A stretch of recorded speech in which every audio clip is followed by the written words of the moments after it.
Well, I'm glad that game turned out a lot better than it could have. We could have been in for a really boring and ugly football game tonight, just based on the way the Cowboys obviously have Cooper Rush in there and just how ugly the Bengals defense is. We could have been in for a really ugly game tonight. We actually ended up getting a pretty solid game. I watch every game anyways, so I'm locked in whether it's good or bad. So I'm just kind of happy that we ended up getting a good game tonight. And of course, I have thoughts about how the game went and some thoughts about the game overall, but that will wait till the end because you know what you're here for. It is my night of repentance, otherwise known as Transparency Hour, and I appreciate you being in here for it. This is what I got right and wrong in Week 14 fantasy football. So please go down there, drop a like on the video, subscribe to the channel to show your support. So let's start out with something that I feel really good about this week. And listen,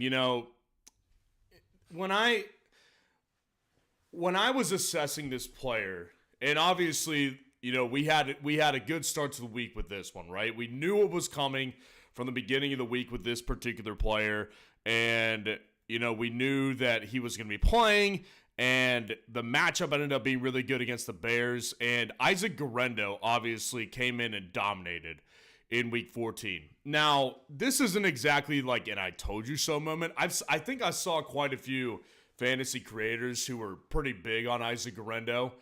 And so, I'm not saying like I was an outlier in this particular one. But with Isaac Guerendo, I did say a couple things that I think people need to stick with. Now, obviously, Guerendo is dealing with his own injury now as well. And I don't know what his status is. I have no idea if he's going to play next week or, how long he's going to miss. I read that it was a foot sprain. I mean, that usually gets you out for at least a game or two. So, this may end up all being for naught, and I don't know what to do after this. But the one thing for certain is that if Kyle Shanahan likes a running back, he wants to use him ad nauseum. That's the reason why I kept saying, that's the reason why McCaffrey and Jordan Mason have both been running to the ground this year. Obviously, McCaffrey's had his own issues before the start of the year, but McCaffrey's been running to the ground by Kyle Shanahan since he became a San Francisco 49er. So this was like a cumulative thing, whereas Jordan Mason got run into the ground this year when McCaffrey wasn't there. So I knew, I was like, the way Guerendo played, in the absence of both those guys, I knew that he was going to end up being the workhorse. And it made sense when you put it together with the matchup here against the Chicago Bears, who the one weakness they've had this year defensively is with fantasy football running backs. That's a strong matchup there. So Guerendo gets in the end zone twice, was really efficient on the ground yesterday. That's why I'm going to be really bummed if we get to Friday this week. Or really, actually, they're playing on Thursday. So, Guerendo may very well not play this game. I mean, it wouldn't surprise me if he ended up missing this game. It'll be really disappointing if he misses in Week 16 as well. I think this guy really could be a fantasy league winner if he just stayed freaking healthy. And that's the problem again. What you're going to get with 49ers running backs is Kyle Shanahan will run you into the ground, which makes you a great fantasy back while you're alive and breathing. As long as you could go in there, you're going to be a great fantasy back, but at the same time, you may not last very long. So I got that one right with Isaac Guerendo this week. Let's hope and pray collectively that he can play again next week. And here's something I got wrong. And I will say I'm a major outlier on this because I've been shouting about him all year. And this is the first step of the way, the first time that I've been wrong about Chuba Hubbard. And it makes me mad because Chuba Hubbard, I've been right every step of the way with this guy. I was the only one who gave him the time of the day. Only guy in this industry who gave him the time of day. Called him a league winner. Said that he was not going to be affected by Jonathan Brooks at all. This guy was going to have a great year. It was going to be a league-winning season from Chuba Hubbard. And so there's two games in particular that stick out with me with Chuba Hubbard and why you can't bench him anymore. Chuba Hubbard versus the Chiefs a couple weeks ago, it was a bad matchup. They were number one at the time versus fantasy running backs. The matchup couldn't have been worse. But this guy in that game gets a touchdown, kind of saves his week in that game.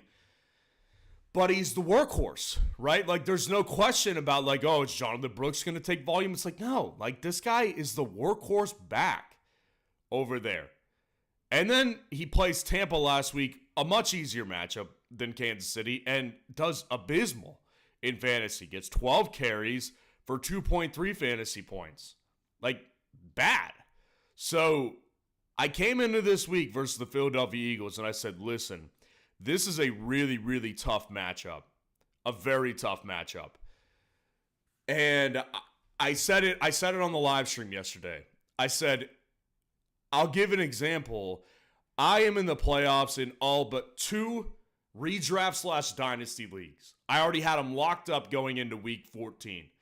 And I said, the leagues that I have locked up playoffs, where is that music even coming from? I have no idea where that's even coming from.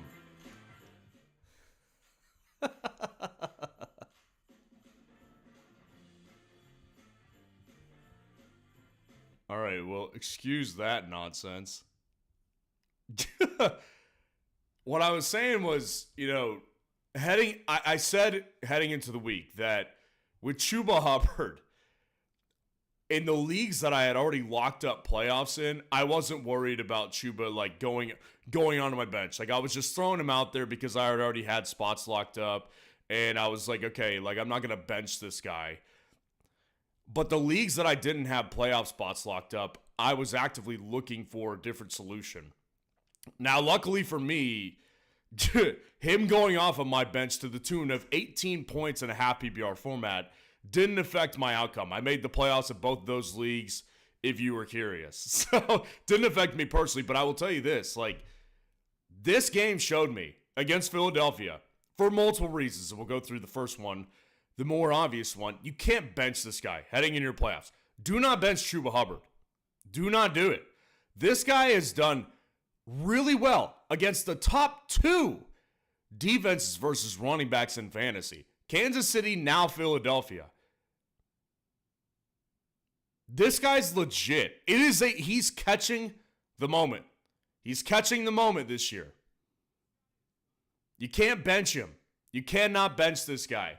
And the other thing is, obviously, if you have not heard, Jonathan Brooks retore his ACL today. Like, I want to take a step back because obviously this is brutal. Like, that's so brutal for Jonathan Brooks.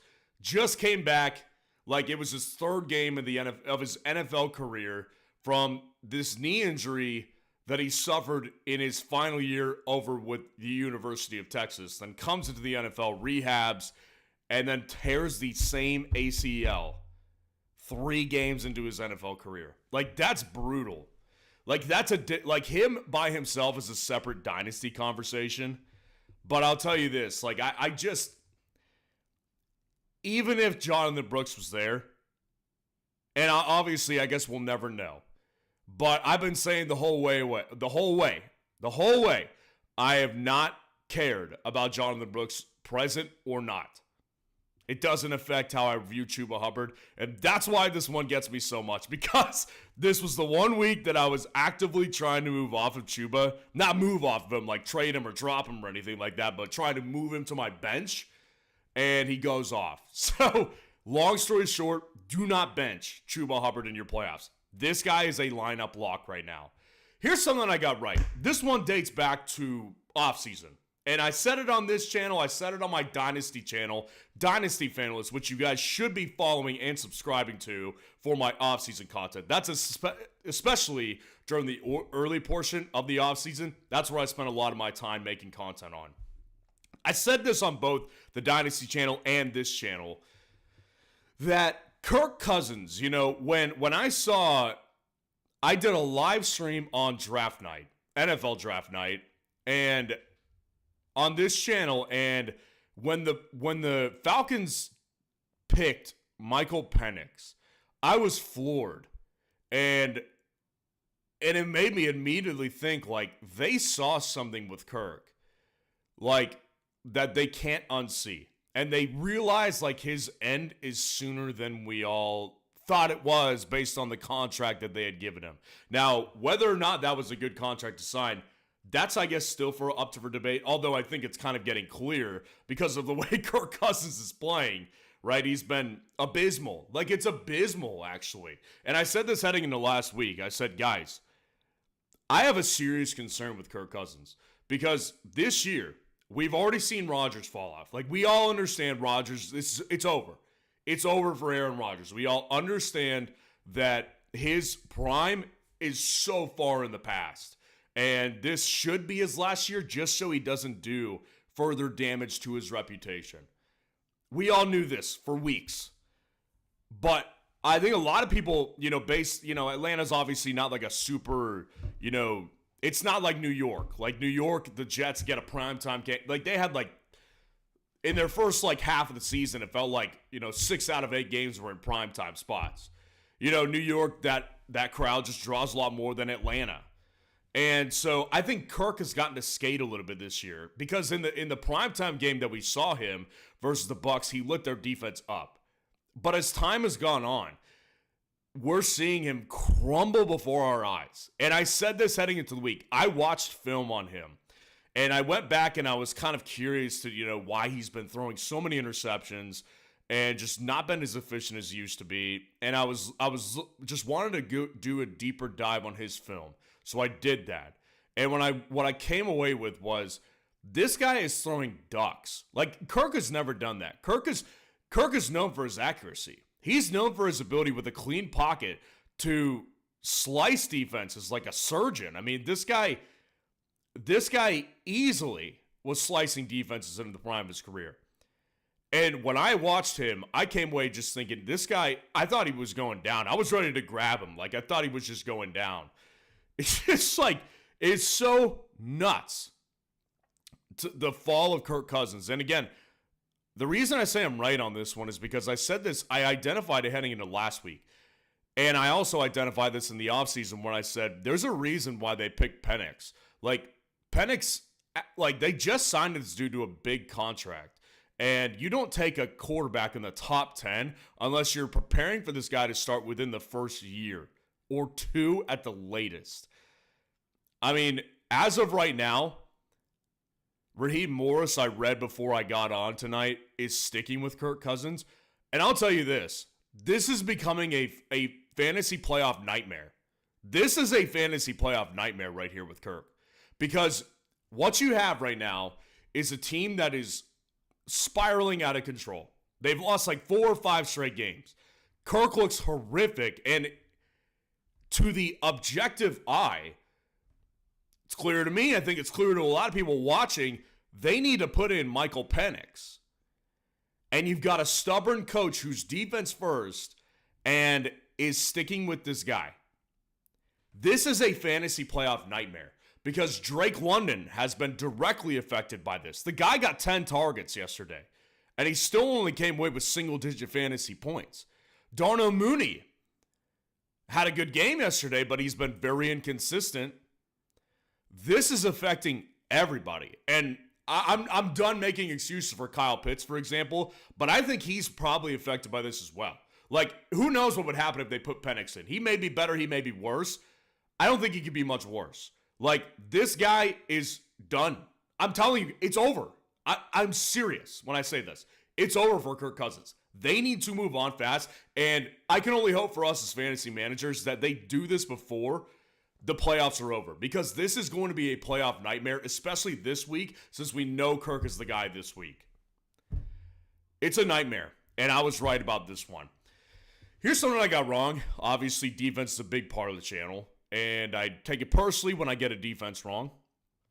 And this was a shot call this week, so I find it a duty to address that I was way off the mark with the Bears defense this week. I mean, I said it in the rankings. This was a shot call of mine this week. Typically what we've seen from teams, especially over the last couple of years, like when the Raiders fired Josh McDaniels, and when the Jets fired Robert Saleh, and when the there's been others I'm blanking right now. When coaches get fired, there's typically a bump sometimes. Like the next week, the players play really hard for the interim coach. And, this guy who got promoted as interim coach had just gotten promoted to offensive coordinator like a couple weeks before. So this guy's his career trajectory is like, it's on a pace that nobody can believe. I mean, can you believe this guy? Look at this guy. It's insane, like what his career trajectory was. And I did say that. I'm not trying to save myself from this one. I got this wrong. But I did also say this like on the defense start sit video. And that's the important of this video right here is I did point out, this guy has had an unprecedented amount of responsibility just put on him within the last month. Like he was the passing game coordinator, then got bumped to OC. Did really well with that. Then they fired Matt Nagy, then they put him in head coach, and now he's got to handle the whole team. So he went from handling Caleb Williams and the receivers to handling the whole offense to handling the whole team in the span of a month. So I should have seen this one coming. That's the reason it irritates me, because I called this shot right here just based on the way the 49ers have been playing and based on the way the Bears offense have been playing. And I said, I think that they could beat them. And I think that their defense could, have a rebound week. Their defense actually in fantasy has been bad since they returned from the bye week. That's the truth. So this one irritates me for sure. The Bears defense, I got that one wrong. Here's something I got right. And I've noticed this particular player, this one, my opinion on him has pissed a lot of people off. Like, I have probably pissed more people off about my opinions on this particular guy than anybody else I can think of this year. Maybe I'm being short-sighted right now, but I've definitely noticed like a lot of backlash when I talk about Marvin Harrison Jr. And I say this every time I talk about them. So before I say what I'm going to say about Marvin, let me reiterate it for everybody. Are you ready? You ready? I love Marvin Harrison Jr. I called Marvin Harrison Jr. the best wide receiver prospect I'd seen since Jamar Chase. I made a whole video dedicated to him in the offseason when people thought he was overhyped. And I explained the reasons why he's going to come through in Dynasty, in fantasy football. And I said he'd do it right away. So I feel vindicated and I feel comfortable criticizing him when I say that he has been an utter disappointment this year. Marvin Harrison Jr., I keep seeing comments like, put some respect on Marv, bro. Put some respect on Marv. Guys, I love Marvin. I loved his dad. His dad was one of my favorite receivers. I looked up to his dad. Like when I was playing football myself, I played receiver. And I watched him trying to emulate his routes. I love the Harrisons. But do not, why are people choosing to overlook this? Like, Marvin Harrison Jr. has been, at the very best, at best, a low-end wide receiver 2 this year. I mean, think about the issues that we've had at wide receiver through injuries and inconsistent play. And Marvin's the wide receiver 24 right now. And just to illustrate how weird of a year this is for wide receivers in fantasy, he's the wide receiver 24 and he's averaging 9.8 fantasy points per game. Last year, I'm going to go back to last year. 2023 was a great year for wide receivers in fantasy football. You know what the wide receiver 24 was averaging in fantasy points per game? 11.4 fantasy points per game. That was Jacoby Myers last year. Chris Godwin was averaging 9.9 fantasy points per game last year, and he was the wide receiver 30. It's a weird year for wide receivers, and he can't even get in front of that. It's been a disappointing year.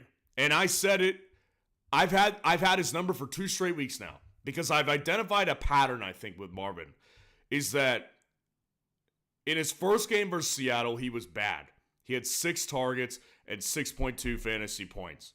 Then he comes out in Minnesota, has 12 targets and a touchdown for 14.5 fantasy points, half PPR. And I called him a good play earlier that week. Then this week we come back and I say, I don't like playing Marvin this week.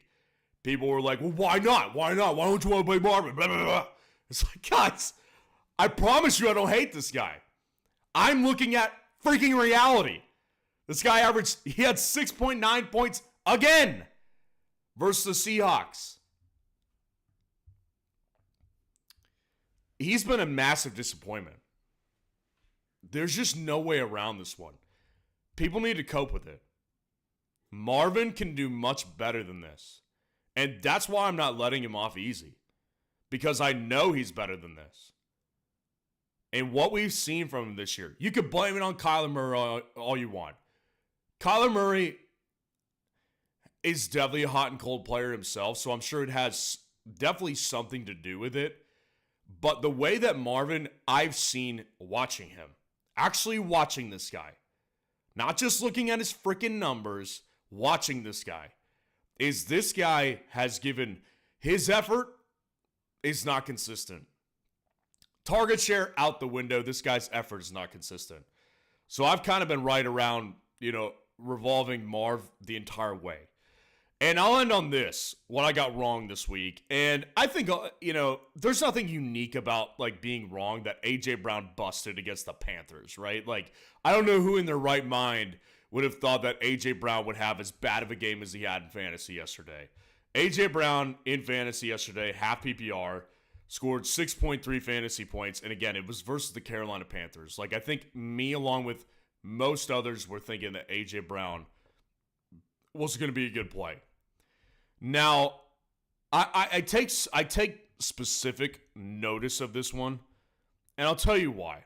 Because, the Eagles are obviously a great team. They've really brought it together. Their defense playing lights out. Saquon has been a freaking, it's a legendary season that Saquon's putting up.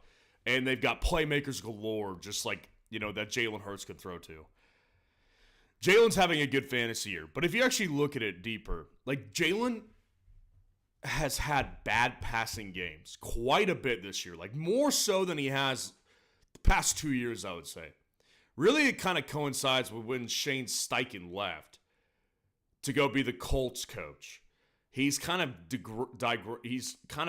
regressed a little bit as a quarterback. And I've noticed it, definitely. And I've been looking he's been a little streaky this year. When he came back from injury in week 6, here's been his numbers since then in half PPR. 20.6, 17.4, 10.9, 4.6, 13.4, 9, 19.9, 9.1, 6.3.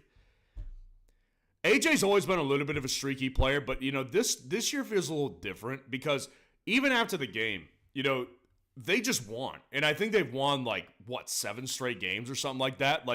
They're on fire right now. And A.J. Brown was complaining, tweeting about it. And A.J. Brown has always been kind of looked at as a diva. And I'm not disagreeing with that. Not really agreeing with I'm kind of agreeing with it.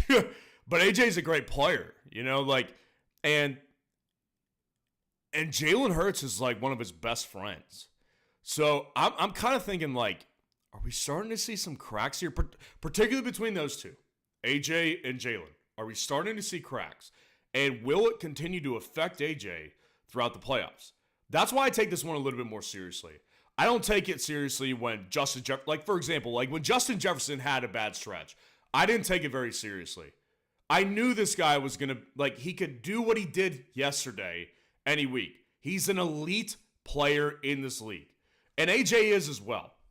But when you've got strife between you and your quarterback, and I think at this point, I take that stuff probably more seriously than most fantasy creators do.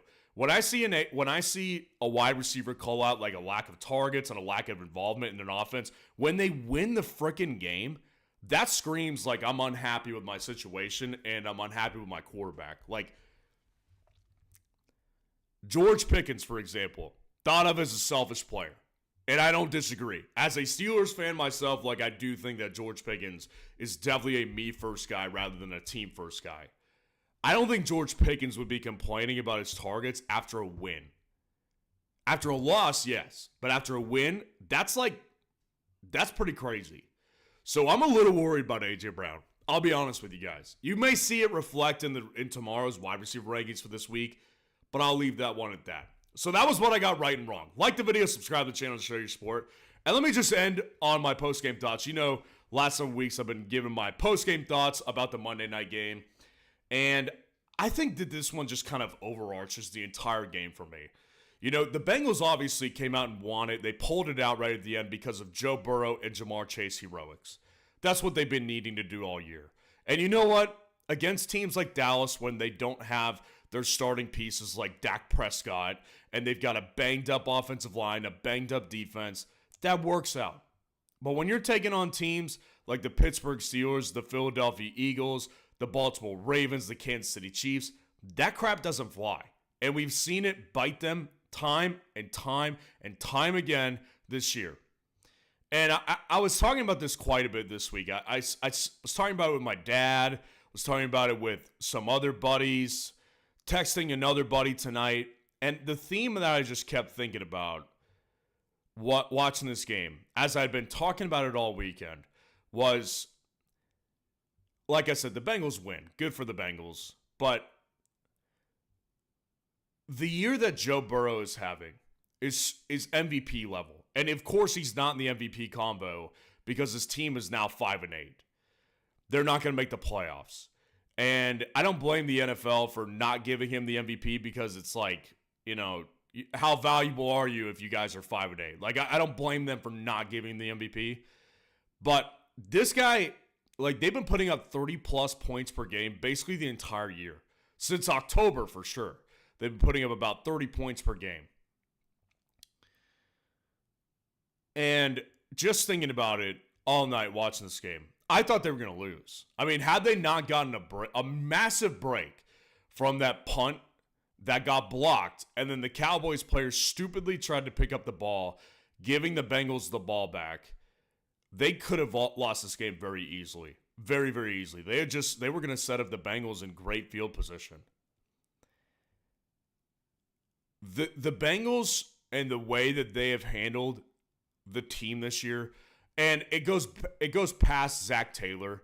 It goes up to upper management and particularly to ownership. I think it's disgraceful, and I think that they should be ashamed of themselves, if you want to know the truth.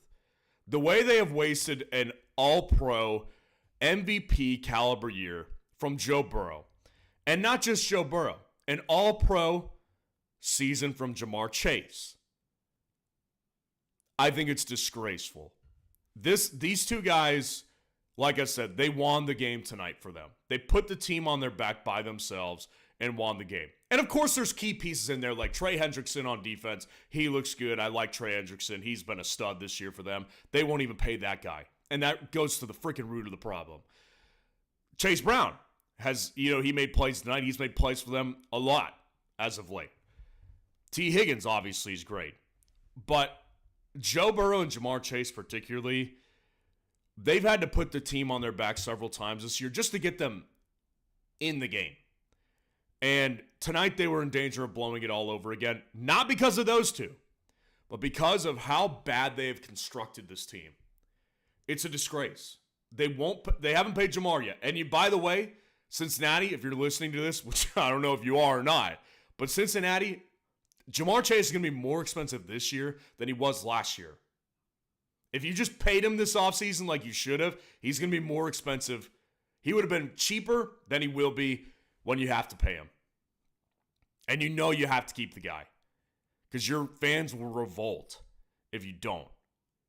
And you'll be even less likely to build a good team.